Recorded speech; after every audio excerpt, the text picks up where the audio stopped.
अस्सलाम वालेकुम, welcome to our channel. तो उम्मीद है कि आप सब खैरियत से होंगे। आज की वीडियो बहुत ही इंटरेस्टिंग है क्योंकि आज हम बात करेंगे कि आप यूके में आकर गाड़ी किस तरह ले सकते हैं, कौन कौन से प्लेटफॉर्म है जहाँ से आपको रीज़नेबल गाड़ी मिलेगी और गाड़ी लें। क्योंकि आजकल मार्केट बहुत गर्म चल रही है, तो उस हिसाब से ना काफ़ी स्कैम्स भी बहुत होते हैं। तो किस तरह आप इन स्कैम से बच सकते हैं और किस तरह आप ये चीज़ आइडेंटिफाई कर सकते हैं आया कि सेलर जेन्युइन है कि नहीं जेन्युइन, या कोई ये डीलर वगैरह तो नहीं है। तो वीडियो की तरफ जाते हैं। वीडियो से जाने से पहले मेरे अपने तमाम व्यूअर्स से गुजारिश है कि हमारे चैनल को सब्सक्राइब करें, हमारी वीडियो को ज़्यादा से ज़्यादा शेयर करें।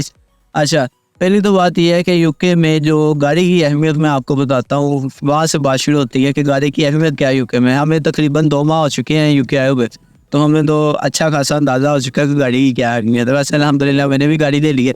अच्छा, गाड़ी की यहाँ ये अहमियत है कि यार आपने कहीं भी जाना है ना, कहीं भी जाना है, अगर आप पब्लिक ट्रांसपोर्ट यूज़ कर रहे हैं ना, उसकी कोई भी रिलायबिलिटी नहीं है, ठीक है ना। बस का टाइम लिखा है, बस आती है, ठीक है, लेट हो गए, बस फुल थी, कोई मसला मसाइल था, वीकेंड्स आ गए हैं, ठीक है, आप अपने काम से लेट आए, ये आपका एक्सक्यूज़ है कि आप पब्लिक ट्रांसपोर्ट लेट हो गए। इससे जो आपका बॉस है या जो मालिक है या जॉब का जो जिसने आपको जॉब पे रखा, उसका इससे कोई कंसर्न नहीं है। आपने हर हाल में पहुंचना है। अब मेरे पास अब मैं यूनिवर्सिटी जाता हूँ, तो यूनिवर्सिटी जाने के लिए पहले मुझे यहाँ से स्टेशन पे जाना पड़ता है, वहाँ से बस से नहीं पड़ती और मुझे पता है कि मैं लेट भी हो सकता हूँ। तो इसलिए मैं हमेशा मतलब कि अगर 6:30 बजे बस आनी है ना, 7 बजे वो मुझे पहुँचा देगी, तो मैं 6 बजे निकलता हूँ कि 6 बजे वाली अगर आ गई तो ठीक है, वरना मेरे पास एक चांस होगा 6 बजे आ जाती है तो मैं 6 वाली में बैठ के चले जाता हूँ। वरना समटाइम ऐसे होता है कि 6:30 वाली नहीं आती या समटाइम 6 वाली अक्सर नहीं आ रही होती, तो ये मसाइल हो जाते हैं। मैं तो 2 टाइम स्लॉट्स रख के फिर निकलता हूँ घर से। अब मैं पहले यहाँ से जाऊँगा स्टेशन वेट करूँगा, वहाँ से मैं ट्रेन लूँगा, 3 घंटे ट्रेन में लगेंगे, फिर वहाँ मैं उतरूँगा, वहाँ से मैं बस लूँगा, फिर मैं अपने काम पर, अपनी यूनिवर्सिटी जहाँ भी है वहाँ मैं पहुँचूँगा। तो इतना आपका काम नहीं होता, इतने आपका जो वर्किंग आवर्स नहीं होते जितना आपको ट्रैवल करना पड़ जाता है, ठीक है। तो गाड़ी होगी तो गाड़ी आप डायरेक्ट घर से निकालोगे और वहाँ जाके आप पहुँच जाओगे अपने काम पर। अच्छा, तो इसलिए गाड़ियों का काम यहाँ ठीक है, लोग सेल परचेज भी करते हैं, एक अच्छा काम है। तो इसलिए थोड़ी सी इसमें ये भी होता है कि लोग स्कैम भी करते हैं। फिर तो बात ये है कि आपने गाड़ी लेनी कहाँ से है। मुख्तलिफ प्लेटफॉर्म्स हैं, मुख्तलिफ वेबसाइट्स हैं, ठीक है, जहाँ पे गाड़ी लगी हुई हैं। आपके पास शोरूम्स हो गए, मुख्तलिफ चीज़ें हैं, वहाँ से आप गाड़ी परचेज़ कर सकते हैं। लेकिन मेरा जो मशवरा है वो ये है कि आप मार्केट प्लेस से गाड़ी परचेज़ करें। अच्छा, मार्केट प्लेस से आप गाड़ी परचेज़ करेंगे। अब मार्केट प्लेस पे बहुत ज़्यादा स्कैम होता है, तो आपने पता लगाना है कि आया कि जो जिस बंदे ने ऐड लगाई है वो जेन्युइन सेलर है कि नहीं है, कोई स्कैम तो नहीं कर रहा। पहले तो आप जब इतने दिन आप गाड़ी की सर्चिंग कर रहे हैं ना, तो आपको एक रफ आइडिया हो चुका होता है कि यार एक गाड़ी कौन सी कितने में आती है, 2 डोर कितने की है, 4 डोर गाड़ी कितने की है, ये आपको एक आइडिया हो जाता है, ठीक है। तो कुछ लोग होते हैं, उन्होंने बड़ी अच्छी गाड़ियाँ 800 में लगाई हैं, ठीक है, वो उसने सारी गाड़ियाँ 800 में लगाई हैं, चाहे वो ऑडी है, चाहे वो मर्सिडीज़ है, वो तो आपको एक सीधा पता लग गया यार इसमें कोई मसला मसाइल है। अच्छा, आपने सबसे पहले ये देखना है कि गाड़ी की ऐड लगाई किस बंदे ने है। तो यहाँ पे लोग प्रेफर नहीं करते कि किसी देसी से गाड़ी ले, तो मैं भी नहीं करूँगा। वैसे मेरा उनके साथ कोई ऐसा अभी एक्सपीरियंस नहीं हुआ, तो मैंने तो जो लोगों से सुना है इस बारे में वही मैं आपसे बता सकता हूँ कि उनसे ना लें। तो जो रह गया अब घोड़े, अब लोगों ने इसमें ये भी किया हुआ है कि घोड़ों के नाम से भी अकाउंट्स बने हुए हैं कुछ यहाँ वैसे ही।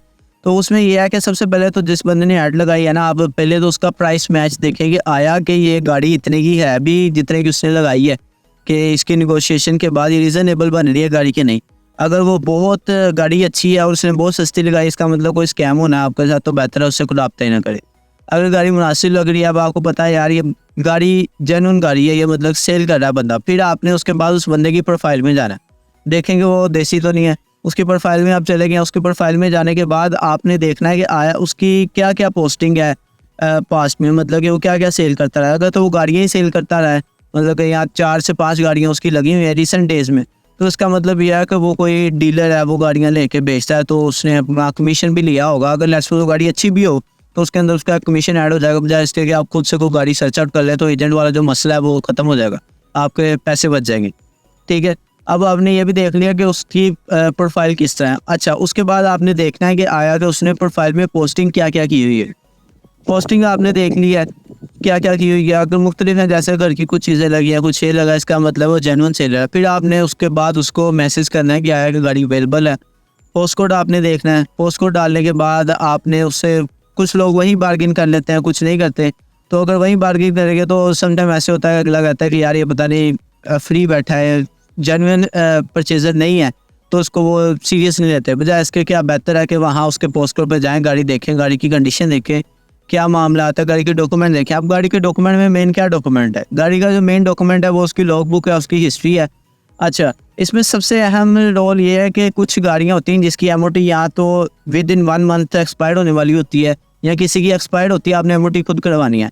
एमओटी महंगी नहीं है, लेकिन एमओटी में जब कोई मसला निकल आया, कोई भी मसला है, वो 100 पाउंड का 200 पाउंड का, वो अब आपको पे करना पड़ेगा। तो कोशिश करें, एमओटी वैसे 1 साल की होती है, कोशिश करें कि वो गाड़ियाँ लें जिसकी मिनिमम 6 मंथ की एमओटी हो, ताकि आपको पता है कि यार ये चलो 6 मंथ तो चलेगी ना, तो 6 मंथ की उसकी एमओटी हो।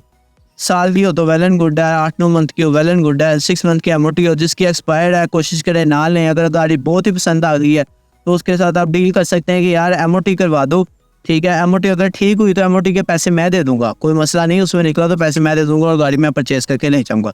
ये भी एक अच्छा ऑप्शन है। उसके बाद आप गाड़ी की कंडीशन चेक करें, उसके टायर वगैरह चेक करें, उसकी इनसाइड गाड़ी का रूम चेक करें कि आया तो ठीक है कि नहीं है। मेन उसका जो चीज़ होती है ना, वो यही होता है कि आपने उसके डॉक्यूमेंटेशन चेक करनी है, क्योंकि यहाँ चोरियाँ भी होती हैं, तो आपने डॉक्यूमेंटेशन देखनी है कि गाड़ी आया के जो डॉक्यूमेंट हैं वो उसके हिसाब से है। उस वक्त आपने उसकी गाड़ी को अपने नाम पे ट्रांसफ़र करना है और इंश्योरेंस करवानी है और अपने साथ ले आना है। और रोड टैक्स भी आपने पे करना है, ठीक है ना।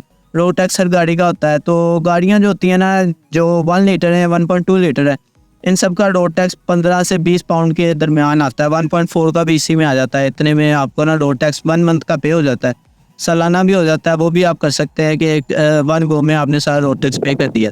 तो ये तमाम तरीक़ाकार हैं जिससे आप गाड़ी चेक कर सकते हैं। गाड़ी को ला कर उसको वॉश करवाएं, अपने हिसाब से उसमें चीज़ें जो भी आपने करना है करवाएं और अपने काम पर निकलें।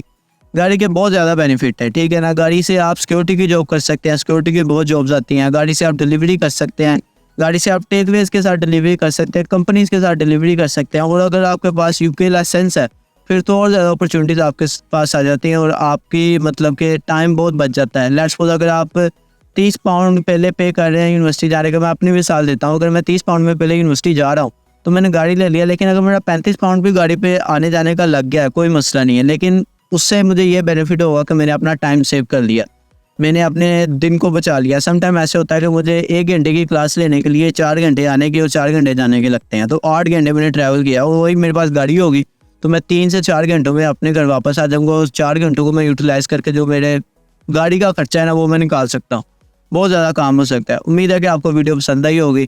किसी भी सवाल के लिए आप कमेंट में रब्ता कर सकते हैं। अपना ख्याल रखिए। शुक्रिया। अल्लाह हाफ़िज़।